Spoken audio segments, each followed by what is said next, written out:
സംസ്ഥാന ദുരന്ത നിവാരണ അതോറിറ്റി ഓഫീസിൽ പോലും മഴക്കെടുതിയാണ് എന്നതാണ്. ഇന്നലത്തെ കാറ്റിൽ മരം വീണ ഓഫീസിന്റെ ബോർഡ് തകർന്നു. പ്രശാന്ത് കൃഷ്ണ വിവരങ്ങളുമായി ചേരുകയാണ്. പ്രശാന്ത്, തീക്കട്ടയിൽ മുറിമ്പരിക്കുന്നു എന്നൊക്കെ ചോദിക്കേണ്ടുന്ന സാഹചര്യമാണ്. പക്ഷെ ദുരന്തമാണ്. എങ്ങനെയാണ് ഈ അപകടമുണ്ടായത്?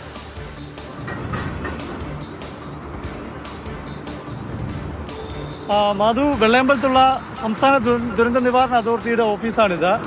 ദുരന്ത നിവാരണ പ്രവർത്തനങ്ങൾ ഏകോപിപ്പിക്കുന്ന, ആസൂത്രണങ്ങൾ നടത്തുന്ന ദുരന്ത നിവാരണ അതോറിറ്റി ഓഫീസിന്റെ ബോർഡാണ് ഇന്നലത്തെ വലിയ കാറ്റിൽ തകർന്നത്. അതായത് ഈ മരത്തിന്റെ ചില്ല ഒടിഞ്ഞ് ഈ ബോർഡിന് മുകളിലേക്ക് വീഴുകയായിരുന്നു.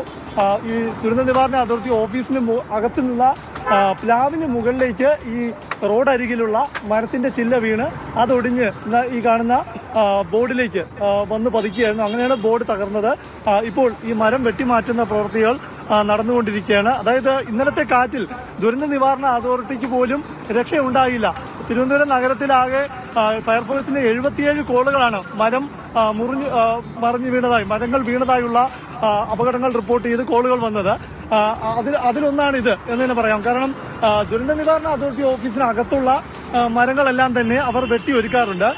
പക്ഷേ ഇതിപ്പോൾ റോഡരികിൽ നിൽക്കുന്ന മരത്തിന്റെ ചില്ലയാണ് ഈ ശക്തമായ കാറ്റിൽ ദുരന്ത നിവാരണ അതോറിറ്റി ഓഫീസിനകത്തുള്ള മരത്തിലേക്ക് വീണ് ഈ അപകടം സംഭവിച്ചത്. ഏതായാലും ഇവിടെ വലിയ തോതിലുള്ള വീഴ്ച ഈ ബന്ധപ്പെട്ടവർക്കുണ്ടായിട്ടുണ്ട്. അതായത് ദുരന്ത നിവാരണ അതോറിറ്റി ഓഫീസിൽ നിന്ന് കൃത്യമായി തന്നെ ഈ മൺസൂണിന് മുൻപ് തന്നെ മരങ്ങളെല്ലാം തന്നെ വെട്ടിയൊരുക്കണം എന്ന കത്ത് ദുരന്ത നിവാരണ അതോറിറ്റി ഓഫീസിന്റെ അധികാരികൾ ബന്ധപ്പെട്ടവർക്ക്, റോഡ് ഫണ്ട് ബോർഡിനാണെങ്കിലും കോർപ്പറേഷൻ ആണെങ്കിലും എല്ലാം നൽകിയിട്ടുണ്ട്. പക്ഷെ അതെല്ലാം എത്രത്തോളം കൃത്യമായി നടപ്പാക്കി എന്ന കാര്യത്തിൽ സംശയമാണ് കഴിഞ്ഞ ദിവസത്തെ ശക്തമായ കാറ്റിലുണ്ടായ അപകടങ്ങൾ സൂചിപ്പിക്കുന്നത്, മരം വീണുള്ള അപകടങ്ങൾ സൂചിപ്പിക്കുന്നത്. നമുക്ക് ഞാൻ നിൽക്കുന്ന ഭാഗത്തെ റോഡിലെ മരങ്ങൾ ഒന്ന് നോക്കിയാൽ തന്നെ നമുക്ക് മനസ്സിലാകും.